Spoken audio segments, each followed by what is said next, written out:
It it is my great pleasure to introduce our first speaker and invite Lennart Kuemper-Schlake. He's the Science Policy Officer and Deputy Head of the Division of International Nature Conservation from the Federal Agency for Nature Conservation in Bonn, Germany, who is going to be our keynote speaker this afternoon. And as I mentioned earlier, the German government has been in this journey together with the city of Berlin and local and subnational governments for some time. And Lennart is somebody that I've known through the CBD processes. So Lennart, it's really a great pleasure for us to have you here and to invite you as a speaker. But before I do that, I maybe just want to give you also the opportunity to say and to give your reflections from the German government, but also from a global perspective. So it's over to you, Lennart. Thank you so much. Thank you so much, Ingrid and colleagues. The pleasure is really on my side. Let me give you a little bit of a backdrop and also a context from the global level and why it's also important for us as a national level in between the global negotiations, global assessment of the situations that we're in, and subnational actions, actually. So urban areas now host more than half of the world's population, but it's projected to reach 70% by 2050. It's very clear that urban development is a major driver of biodiversity loss. It comes along with habitat destruction, pollution, and fragmentation. And this has been very clearly stated in the IPBES first global assessment that has been published in 2019. At the very moment, there is also a very inspiring, most likely a very interesting assessment underway under IPCC, which is this special report on climate change in cities. And I trust there will be very, very interesting outcomes, I think, in 2 years' time, about 2 years' time. However, based on this current assessment, the Kunming-Montreal Global Biodiversity Framework has been established as a political framework to lead national and also subnational actions. And here it set ambitious targets for nature by 2030 and some visions for the time beyond. T12, so the target 12, speaks explicitly to cities, to city structures, to city planners, but also many more of the targets are highly relevant to city planners or city governments as well.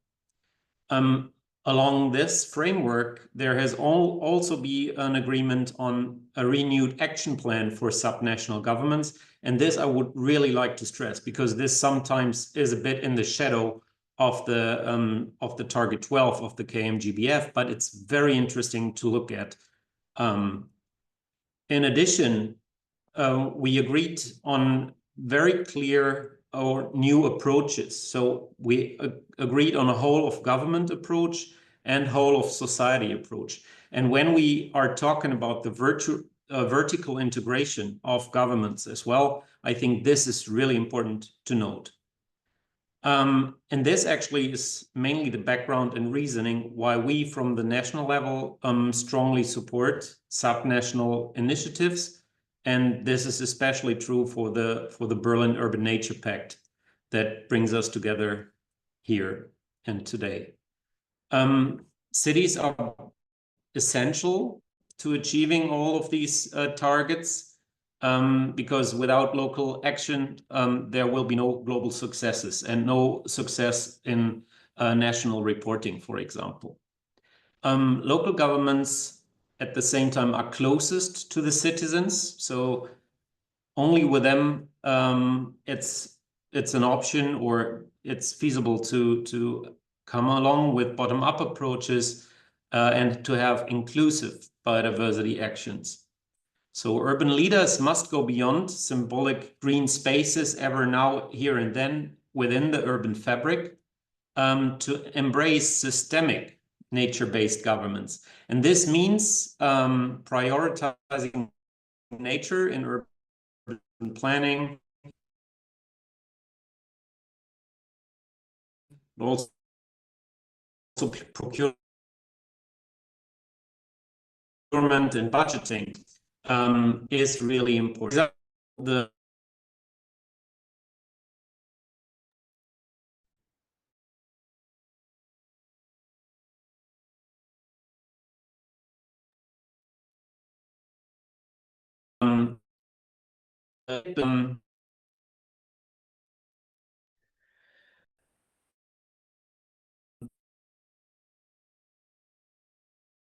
diversity, water, made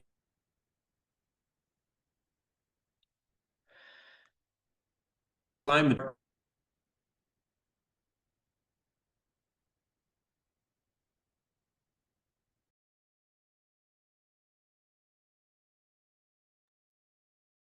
Lennart, can you hear me?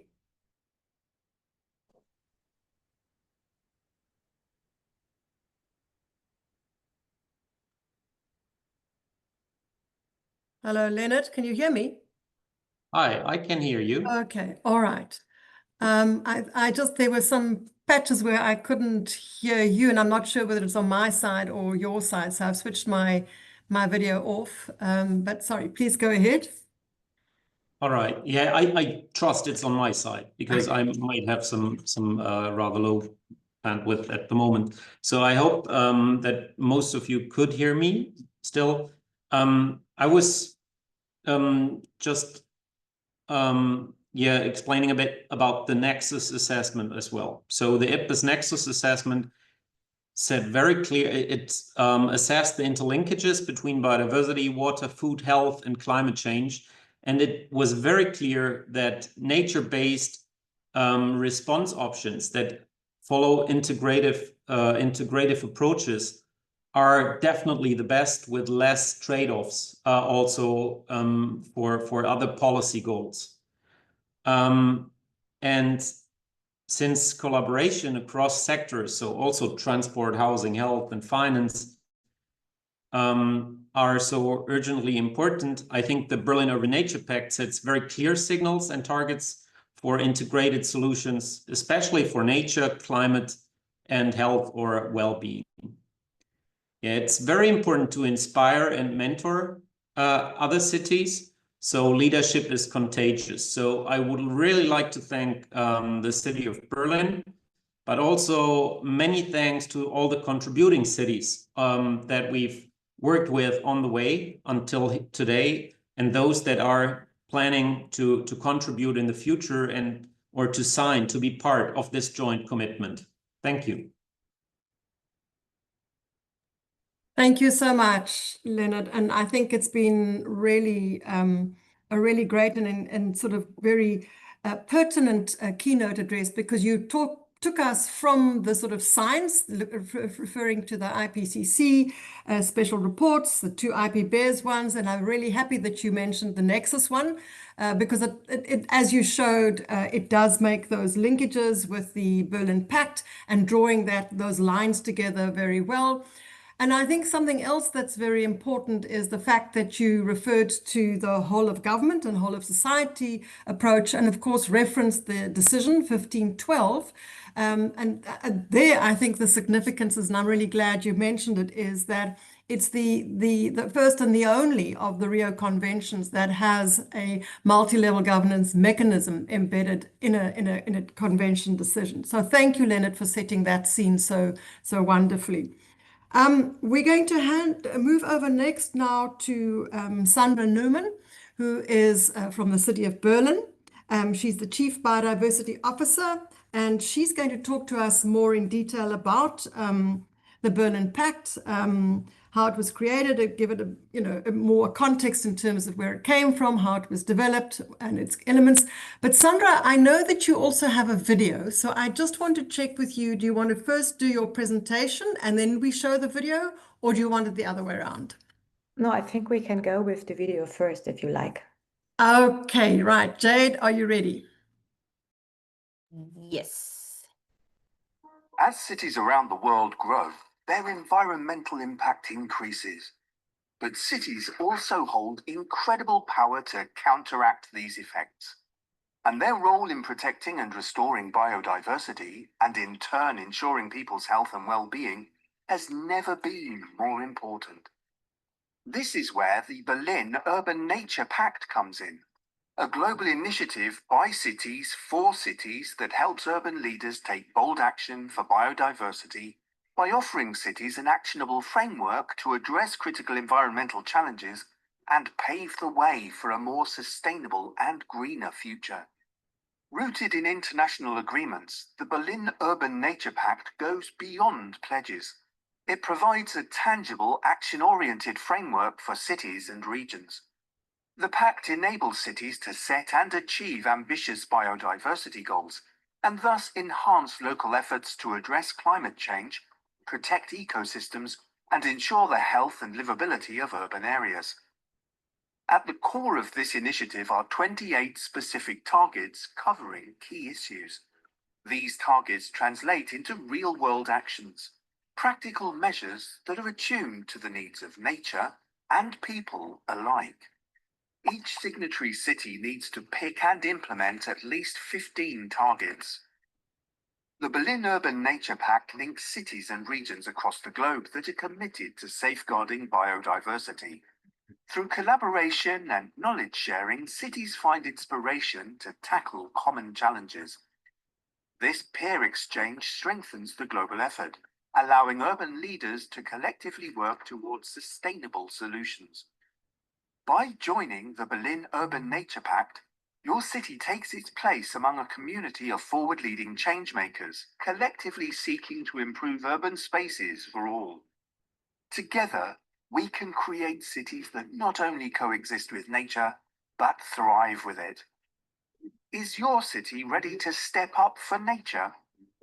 Find us online and join this growing movement of urban leaders striving to create a better world with nature. Thanks. Sandra, I'm going to hand over to you, but just to tell our audience, we will share the link in the chat box so that you can watch it again. Sandra, over to you. Yeah, thanks, Ingrid, also for inviting me to this really nice webinar. I hope my internet connection will remain stable, so we will see. But yeah, welcome. And I think, Jade, if you could start sharing the presentation, that would be awesome. Okay, I'll share it from my side. It's easier, yes, I think. Just for the connection would be better.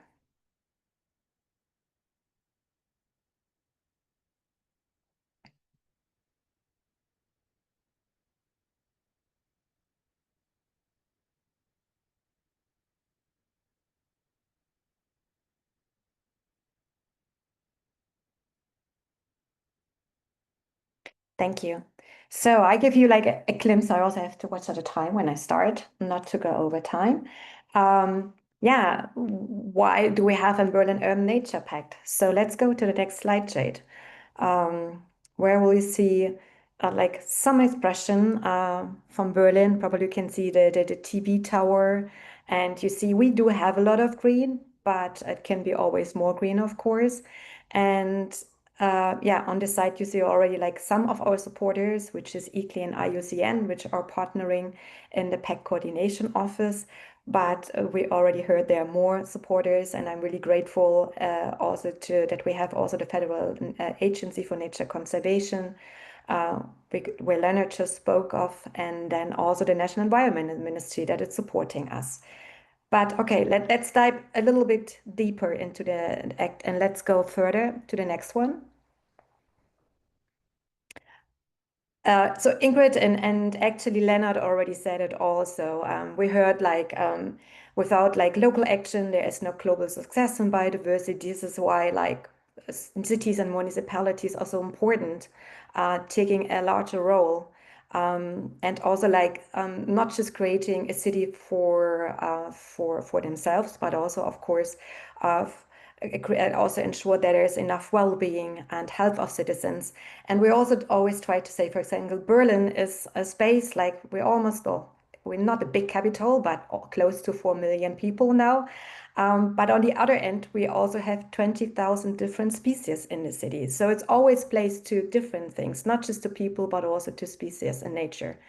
And cities, of course, can also act independent from what's going on the national or the international level. And I think this gives the power to city to create their own frameworks, their own strategies. For example, Berlin just got a brand new biodiversity strategy where you see our cover picture right here on the slide. And this really gives us the power, as we already heard, also to integrate biodiversity at a really specific level, as for example, in urban planning and development processes.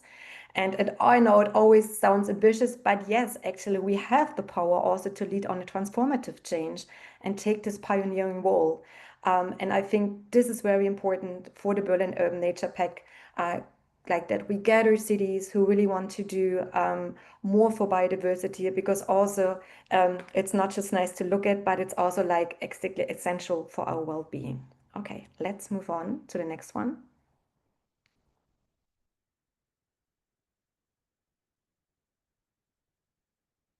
We heard it already from Ingrid and Lennart, but this is like where the journey began. Actually began in 2001. And you see in this phase 2001-22, we got the Edinburgh Declaration in preparation of the upcoming COP at a time of the COP15. And Berlin designed the Edinburgh Declaration that was meant to do everything in our powers to make the next COP a successful event. And Berlin also did sign the Montreal Pledge. And then there was like a person in our house, which is the Sandra Department for Environment, and he said, well, we did sign all those things already, but what are we going to do with it? Of course, there were targets and there were commitments, but it was really difficult to grab it and to think about what to do with it. And this is where the idea came from, to put it really like the global targets, translate them to actions at a local level. So and of course, there was a process. It's just not happened overnight. There were more than 2 years of long consultations with really cities from across all continents. So with the support of ICLE, who helped us gathering the cities, starting with those who already had a higher ambition with biodiversity. They gathered 90 cities who got involved in the process. And there were long consultations discussing, okay, how should targets look like? What is helpful for us? What works for us? What could be principles for the implementation? And this happened mostly over, of course, mirror boards. You should probably remember, not just because there was some COVID, but we also had, of course, we couldn't travel all the time, of course, for environmental reasons. And by the end of 23, the pact has been finalized. And, there's a long consultation process, but the good news is it's like a very short document. I think it's 7 pages in the end. Which is pretty easy to read and which builds the basis for the Berlin Urban Nature Pact. And then in 24, so last year, we were able to launch the pact at the 8 City Summit in Cali, which was organized by our ICLE colleagues. And so we were very lucky to have this moment with so many cities and municipalities in the room to share the news and also to start inviting cities to join the pact. We heard already the word 2030 and beyond. 2030 is a quite common deadline. So we said, okay, first milestone is 2030, but we have to be realistic. There are so many things we will not achieve by 2030 because natural processes just take time. And this is why we said 2030 is the first milestone. By this, we will see where we are with the pact, what we have been achieved, but we will then also decide collectively together with the pact cities where we are going next. So it's not ending in 2030. This is what I want to say. It's going further because this is a long-term task. Because everything that we destroyed in biodiversity cannot be restored or renewed in a couple of years, of course. So let's move on to the next one. So just a photo from the launch. It was 6 p.m. in the evening, not the best show time, but it was so nicely organized by Iklay that we had a very good moment under the highlights. And you see on the left-hand side, this is our state secretary, Britta Behrendt, together with me, and we both had the chance to launch the pact at the City Summit. So thanks again for Iklay to making this happen. Okay, let's go further. Yeah, I already said like 2 years, more than 90 cities, with the frontrunner cities. And we always say this is a pact from cities for cities. So this is also what distinguishes the pact. It's not coming from a bigger global initiative, not from a bigger government. It's really like made at city level for city level. So I think this is really what makes it also really practical and helps us that the targets are really relevant for the cities. We try to define smart targets because we want to measure on a yearly basis where we are with the targets. And so we also need, of course, to monitor the targets. And as we already have so many important strategies and also pacts, for example, for climate change, but also for food. But we had no one on biodiversity. So this is a clear focus in the pact on biodiversity and nature. And knowing and coming from a municipality, that municipalities have to deal with a lot of bureaucracy, we really try to create the pact as flexible as possible so that really cities can easily join and also generate synergies with other policies and other targets they have. Okay, let's go on, Jade. Just a quick overview. These are the cities that have been approached for the consultation phase. Some were super active, some were maybe a bit less active, but in the end, the input really from all the continents have been included in the pact. It was a longer consultation and agreement process, but I think the result is really like where cities say, yes, this is something that also I can relate to in my city. Okay, let's move to the next one. And it's always, I think, also important to talk about how the pact is being integrated into a policy framework, because one of the principles we have in the pact is saying we don't understand the pact as something that comes on top of what you already have. Usually it builds or it should build or build upon already existing strategies and policies that you have in a city. And here you see this is just a scheme that I usually used also for my Berlin colleagues to explain then how it works. And here you can see that the pact, you could actually put the back up like on the top as we did here, but you could also put it on the under level, the upper level, because on the level down. Because it's also being implemented at this bottom-up level, but we also see in between everything is connected. The global with in our case the European level and the national level, and the local level. So then for the next slide, I try to also to showcase to my colleagues already. Wow, it's really nothing that is super new. Some things might be new, but when we look at the pact and the targets that we selected as Berlin, we have a lot of good connections with all the strategies we have in place, with the sustainability strategy, with our soil protection concept, with our biodiversity strategy, and all other strategies. So it's really like making the linkages. So some targets we have organically already met with the Berlin Pact targets. Not all of them, but mostly or many of them. So I think that's very important also for the communication, that the pact is really building upon existing frameworks. Okay, let's move on to the next one. We heard already in the video that we've got 28 targets, and you saw this little tree. It was super fast, I know, but these are the 7 target areas. And across those 7 target areas, we've got the 28 targets spread. And you see it's about green, it's about blue ecosystems, education is important, but also cohabitation, which means building within gray infrastructure, with buildings, with green roofs.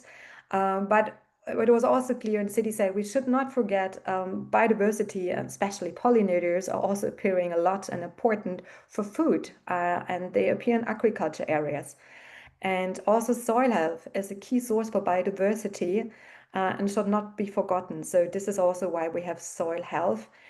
And the idea is to pick 15 out of 28 targets, because we know also when we looked ourselves as Berlin at the targets, it's not possible to accomplish all the targets, maybe for a reason where you say, well, I don't have this challenge, or maybe for another reason could be also there's a lot of resistance and maybe too many conflicting interests. So that's really impossible politically to get this target achieved. So this is why we said, okay, 15 is a minimum.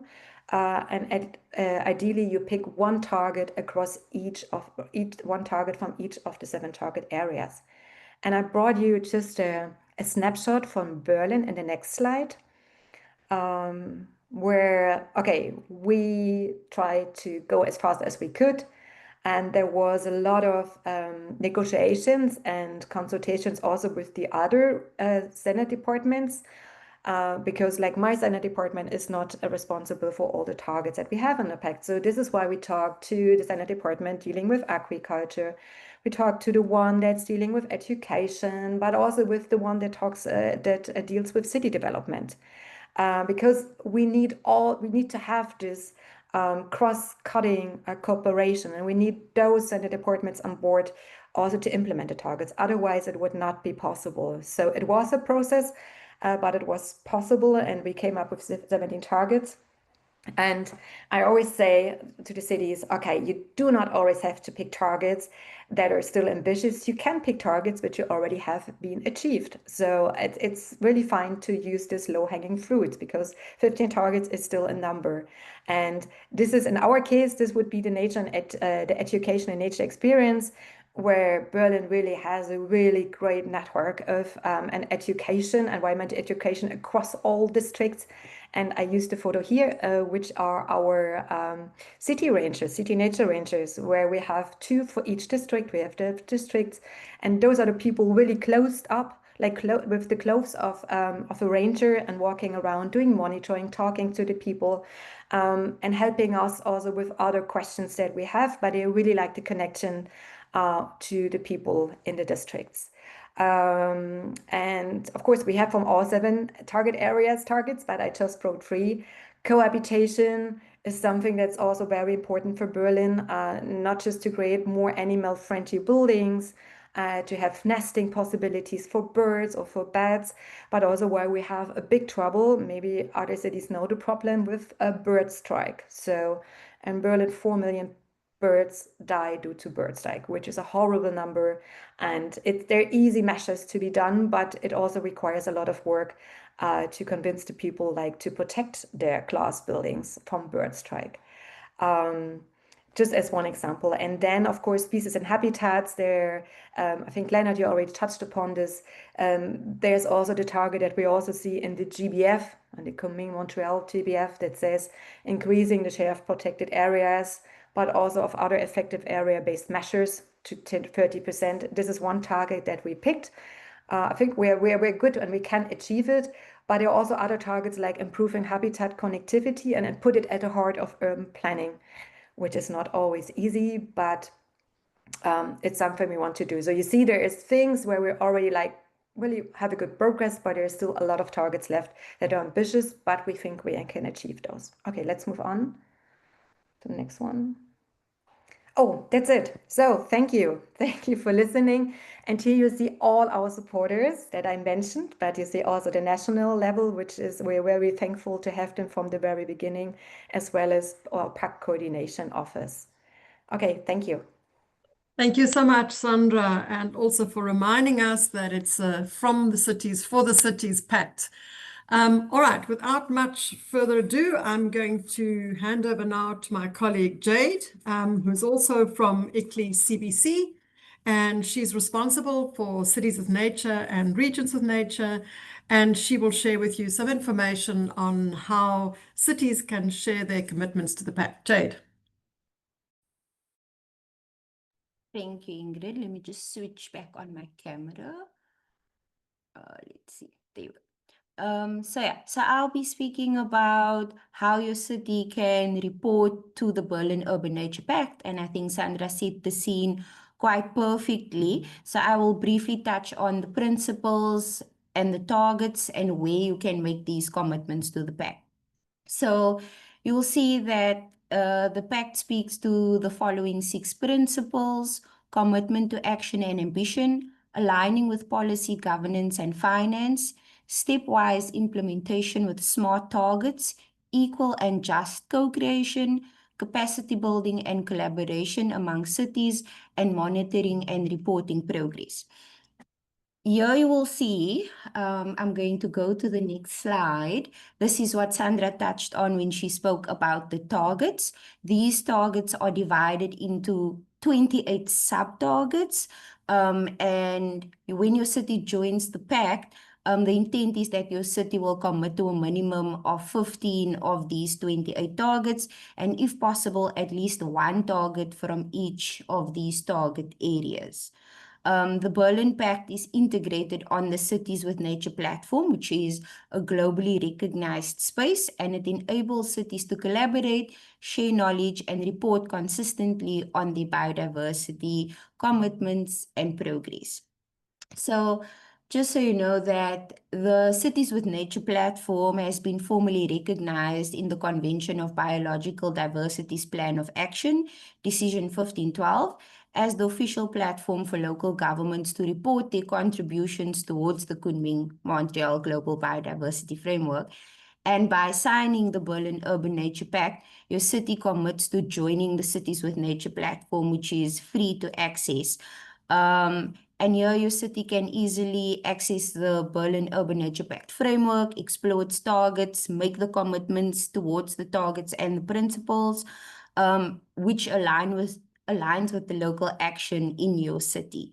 And then also, once you are ready to report on these principles, the main reason why we also embedded the Berlin Urban Nature Pact here is because Cities with Nature has an action platform which aligns with the Kunming-Montreal Global Biodiversity Framework, and these feed directly into the systems of the Convention of Biological Diversity as reporting on implementation towards achieving the targets set out in the Global Biodiversity Framework. So your city can report on these targets and commitments made there. And in addition, I just want to mention this because it was a question in this morning's session. The Cities with Nature platform is open to the public, and people can then access and see what the different cities are doing, how they are committing to the pact, which commitments and principles the cities are committing to related to the pact. And yeah, we invite you to explore this platform. I'll paste the link, and I'll also paste the link to the pact guidance document, which discusses these principles and targets in detail. Thank you very much. Thank you, Jade. And yes, I think it's an important thing to know that as so-called non-state actors, the information that's reported on the Pact's commitments as well into Cities with Nature does get fed into the CBD system for validation by the parties. So this now brings me to my next guest, and I'm very happy to welcome and invite Amalia Calvo, who's the project coordinator for climate and resilience from the city of Austin. And you will remember from Sandra's presentation, they were one of our early active participants. And they have signed the pact, and we're going to see how they've done it and what their experiences is. Mali, over to you. Hi, everyone. Let me just share my screen here.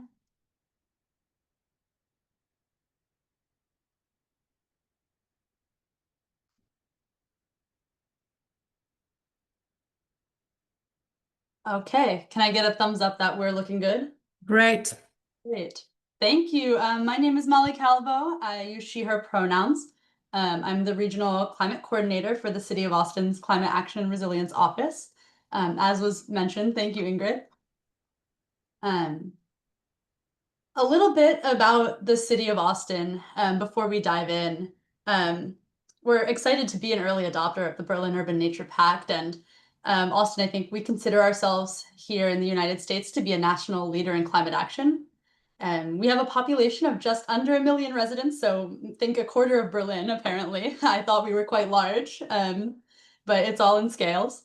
And we're really proud to have a diverse community and a rich history.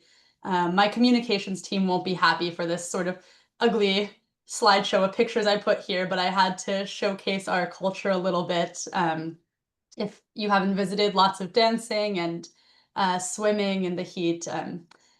But this week we've been seeing, if you heard on the news, some really intense and deadly flooding in the region. And so I think this time in particular, we're looking to international examples of resilience, other models of funding for flood relief, and taking examples and looking at how improving our ecosystem can improve our communities and our resilience as well. So Austin is one of 4 major US cities to have adopted an aggressive greenhouse gas emission reduction goal, net zero by 2040, and one of 5 major US cities to put equity at the center of that initiative. I'll cover that a little bit more later. We're also unique in that we have a public energy utility called Austin Energy, which has a goal of 100% carbon-free electricity generation by 2035. And as part of this leadership and this commitment, we've seen our community-wide emissions decrease by 21% over the past 12 years, despite pretty massive population growth. Now, a quick overview of the targets that we're meeting. The City of Austin, as part of that commitment to national environmental leadership, is committed to meeting Berlin Urban Nature Pact goals. We're currently meeting 13, so we're working towards that goal of 15 and beyond. We're meeting the most in the target areas of education and nature, species and habitats, and green infrastructure and ecosystems.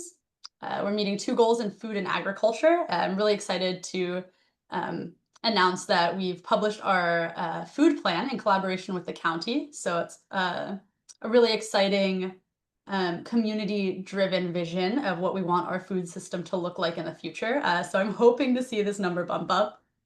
And we're meeting 1 goal in each category of cohabitation and blue infrastructure and water management. Much like Sandra did, I'd like to highlight a few initiatives that we're particularly excited about in the city. Goal 1.1, promoting collaboration with schools, universities, and other educational institutions to develop and implement public biodiversity programs. We have sort of 2 areas and initiatives there. One is the Austin Nature and Science Center, which is managed by the city. It offers programming to the school district in the form of field trips, as well as nature kits that schools can elect to take home with them and do curriculum at either site, school or science and nature center. And sort of on the other end of the spectrum, we have the largest public university in Texas, which has a program called the CoLab. It's in direct dialogue with the City of Austin, so we as city staff members can identify projects that we'd like some research on. And the university will leverage student research to support those initiatives. Goal 4.1 is we will strive for 1 tree for every 6 residents in public spaces.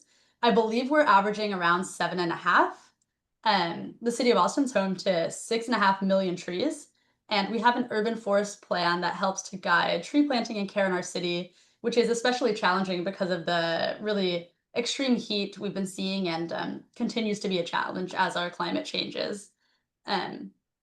Partnerships, again, are critical to implementing that plan. We have some programs in our public parks.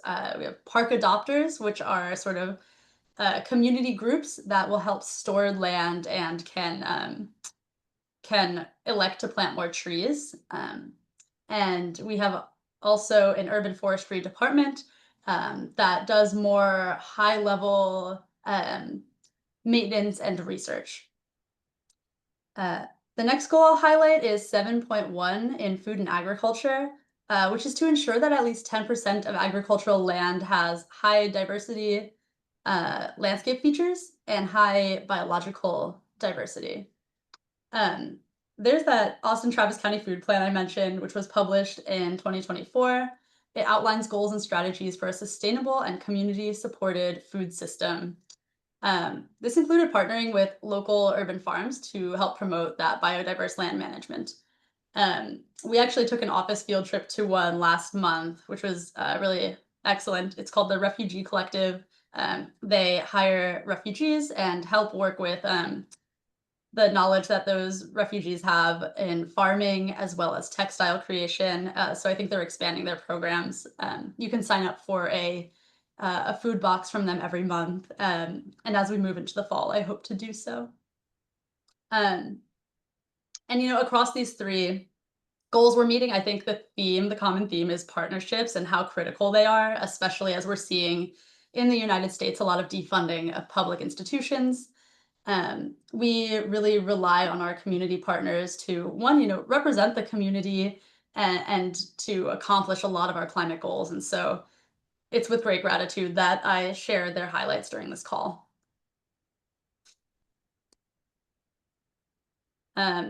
And now just to look at how the Berlin Urban Nature Pact intersects with our own Austin goals. I mentioned that we have the Austin Climate Equity Plan, which guides our climate work and outlines goals and strategies to help us reach net zero community-wide greenhouse gas emissions by 2040. The plan was created with really robust community engagement, even though it was during the early years of the pandemic that it was being published. There were over 200 community inputs, and we had a series of climate ambassadors, I think about 20 of them, who were hired on temporarily to help gather more community response to the strategies we were including in the plan. So the plan has 5 sections with 17 goals and 75 strategies. A lot of the work of the office I'm part of, the Climate Action and Resilience Office, is to help keep the public informed on our progress with all of these strategies.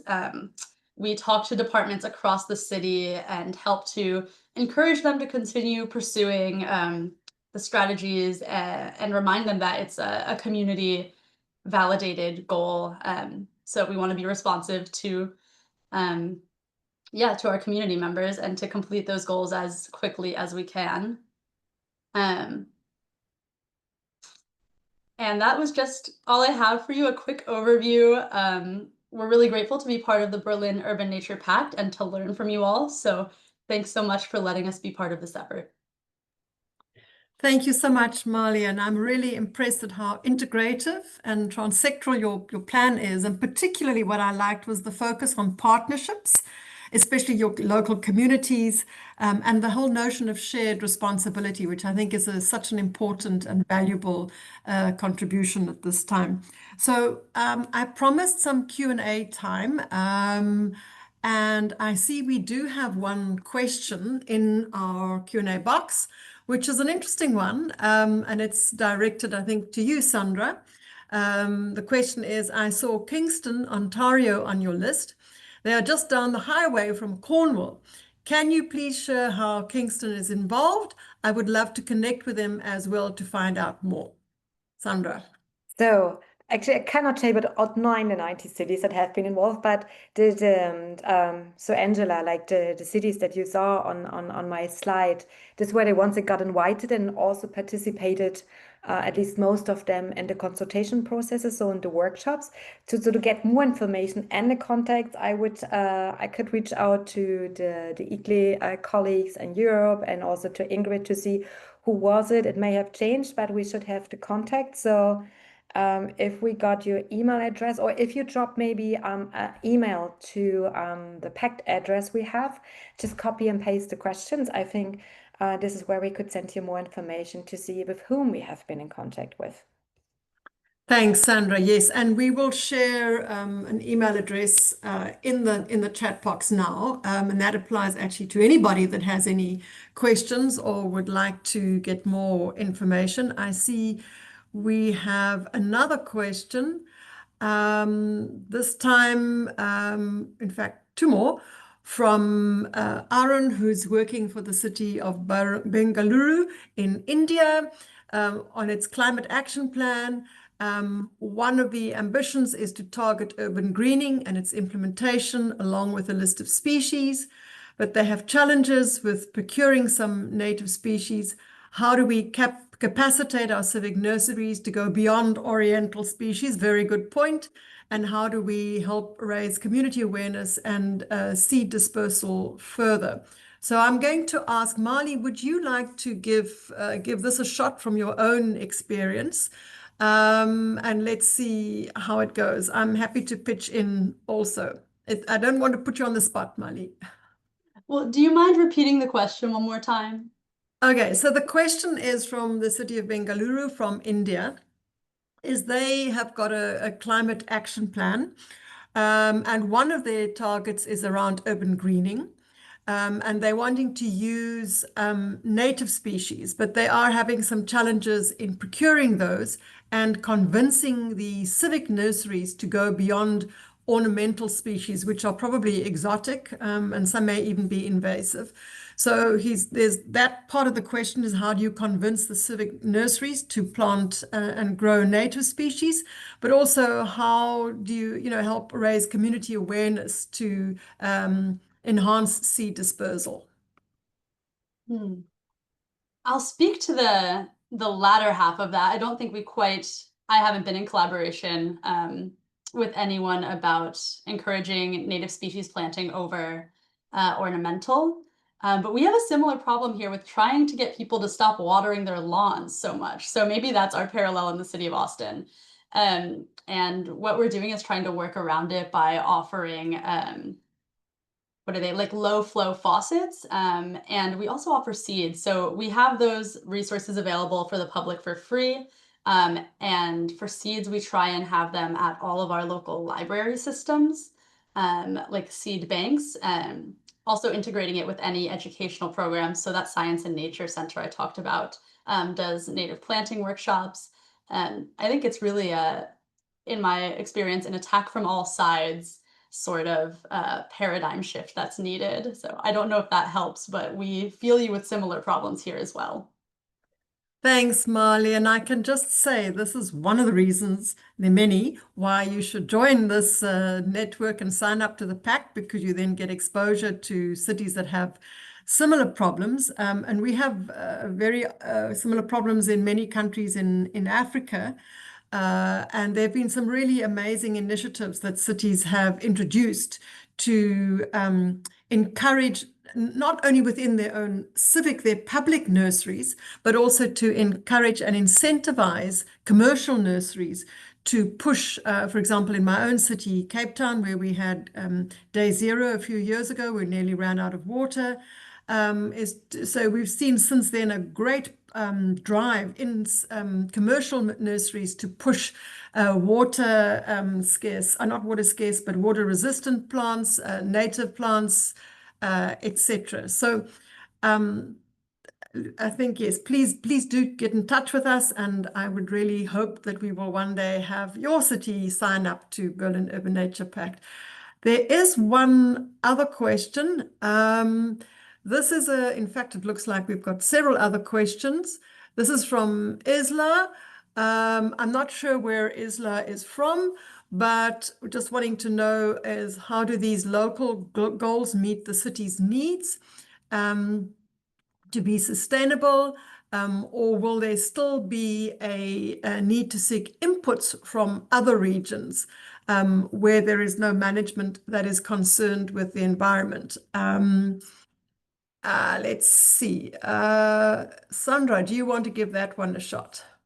I'm not sure if I understand correctly what the question is. I have a bit of a trouble. So, Isla, do you refer to the local goals, the targets that are in the pact? Because of course the targets, this is mainly the targets are focusing, of course, mainly as the core focus is biodiversity protection and promotion, but of course also considers all the links that we have with well-being and health and other things. So the targets and they in this sense they address the city's needs that the city has, for example, outlined in a sustainability strategy, but maybe also in a biodiversity strategy. So yes, and this is also, I think, Mali, you showed it, and I also had a picture to showcase that the targets that we pick really match wonderful also with existing policies that we have. But not sure if that's really what you were looking for. I hope so. Maybe just, I think there was a question around the city's need to be self-sustainable or still get input from other regions. This is not, so it's not really about being self-sustaining. For big cities, I think that would be really tricky, especially when I think about food. Berlin could not, we could not produce so much food like to feed all the 4 million people that we have. So it's important aspect you're bringing in here, Isla, but it's not in the focus of the Berlin Urban Nature Pact. So it might be true for some smaller cities, but I might think for big cities that could be a challenging thing to do. Thank you so much, Sandra. And I'm just mindful of our time. It doesn't look like we have any other questions. I'm going to ask my colleague Jade just to make a short announcement about some future plans that we have around the pact before we close the event. Thank you, Jade. Thank you, Ingrid. Following the CBD COP16 in Cali that Sandra was speaking about, that was October last year, the Berlin Pact, the Berlin Urban Nature Pact, has gained international traction, with several cities having already signed or expressed interest in signing the pact. And in line with the pact's commitment to fostering collaboration and peer-to-peer exchange, cities are invited to convene in Berlin in October 2025. It will be from the 8th to the 10th. So this event hopes to bring together political and technical city representatives to accelerate urban biodiversity action and strengthen the global community of practice. If your city is interested in participating in this event, learning more about the event, or even signing the Berlin Urban Nature Pact, please do not hesitate to contact us at info@berlinurbanNaturePact.org. I've pasted this in the chat as well. So yeah, we look forward to you joining this wonderful network. Thank you. Thank you, Jade. And just a reminder to everybody, there's quite a lot of information and links that we have been posting in the chat. So please just scroll through those as I close up and say the last few words here. First of all, I really want to thank our speakers, to Lennart, our keynote address speaker, for giving us a global perspective and really making the point very well around the connections between science, global policy, and local action, and why all of that is important. And then to Sandra for your really exciting and also very, passionate way in which you talk about the pact. This is something that I remember from the very first time at Montreal when the pact, as it says, in a sense, was born or conceived. And then, of course, at Cali, the really great presentation that yourself and Senator Uta made in presenting and actually launching it. So I think that's, there's a lot of energy and passion that goes with the pact, and you can see it in the way in which cities are responding to it. And then Mali, just giving us a perspective from a city in America. This morning we heard from a city in South Africa. So we've had the sort of north-south perspectives of how cities have actually landed with the pact and have made it their own in many respects. And I thought it was very touching that you actually referred to the incredible and the horrendous floods that you've actually had very, very recently, and made that connection between the disasters, and they are increasing, but how we can use nature to sort of soften the blow and also to make our cities more resilient, because I think that is probably the one big lesson that we're learning at the moment globally.